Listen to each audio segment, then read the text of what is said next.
So my name's Libby Jackson. I work for the UK Space Agency and I'm managing the education programme for Tim Peake's mission. I've been with the Space Agency for the last 2 years, and before that I was a flight director. I worked in mission control in Munich, looking after the European part of the International Space Station. It was something that I'd always wanted to do, but never actually thought that I'd get the chance to do it. When I was little, I always liked space. I found it fascinating, but didn't have any idea how perhaps I could turn this interest of mine into a job.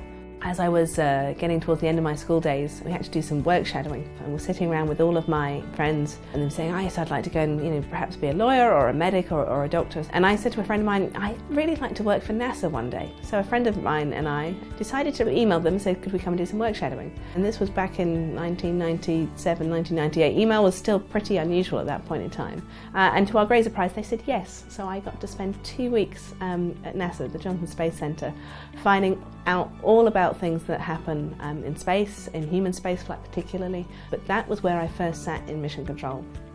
And that was where I knew that that was something I would like to do and I would like to do one day. I came back from that trip, age 17, and thought that was fantastic. But then I immediately thought, but I'll never get to do that. The UK at the time didn't do human spaceflight, and I had no idea that Europe was getting involved really in the International Space Station. So I went off and I studied physics at university. I enjoyed that, and then decided at the end of my physics degree that I would study a master's in space engineering. Graduated from that, and I worked for Airbus Defence and Space, doing operations of satellites, so I got to control satellites here in the UK.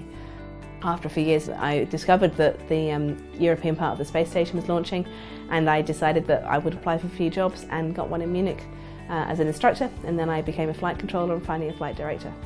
I love my job as a flight director. It was something, age 17, that I wanted to do, but found myself thinking, well, what next? And then when Tim's mission got announced in May 2013, I knew that I needed to do something with his mission, and kept my eye out for jobs. Eventually found out that the UK Space Agency were hiring someone to look after the education programme. And I've always really believed in the benefits of science, and particularly space, of inspiring children. It was one of the reasons I liked space, was because I know the Apollo missions and things. So to be able to then get this job, to then have the opportunity to use Tim's mission, to use space to inspire the next generation of children, was a dream come true that I didn't even dream of. It's been a fantastic job and I really enjoy it.